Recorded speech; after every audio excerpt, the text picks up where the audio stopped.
लेकिन क्या लोगों की सोच ने तरक्की की? जी नहीं, क्योंकि आज भी इतने लोग हैं जो अपनी बेटियों की पढ़ाई के खिलाफ है। तो मुझे इन सब लोगों से एक सवाल है कि फिर वो अपनी बेटी के लिए लेडी डॉक्टर क्यों ढूंढते हैं? है कोई जवाब? और पिया जुबान पर तो हर कोई शिकायत करता है, तो कोई हिंदू लड़की से शादी करने के लिए तैयार क्यों नहीं होता? है कोई जवाब उनके पास? आज भी इतने लोग हैं जो 21 साल तक TV, sofa, bed, fridge, washing machine नहीं खरीदते। आपको पता है क्यों? मैं बताती हूँ। क्योंकि वो अपने बेटे की शादी का इंतजार करते हैं और हम कहते हैं अपना भारत बहुत आगे बढ़ गया है। दो शब्द जरूर कहूंगी उन बेटों के लिए जिन्हें माँ का मतलब नहीं पता। किसी रात को सबके खाने के बाद एक दिन रसोई में अपना खाना खुद ढूंढो। माँ क्या होती है समझ जाओगे। माँ तो वो भगवान है जिसे बुखार भी हो जाए और उसके बेटे को पता चले तो पता है क्या कहेगी कि बेटा खाना बना रही थी ना इसलिए देर हो।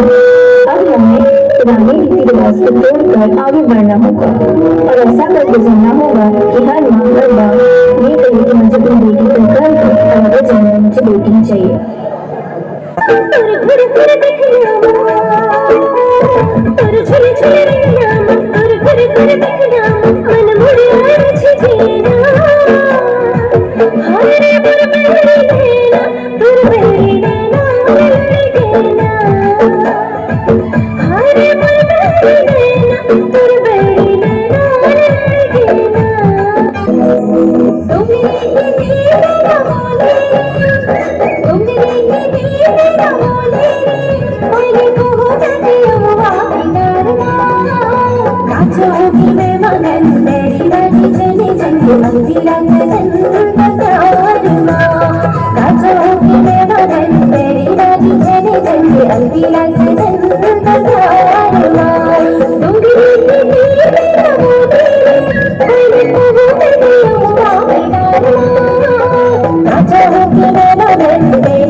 I'll be like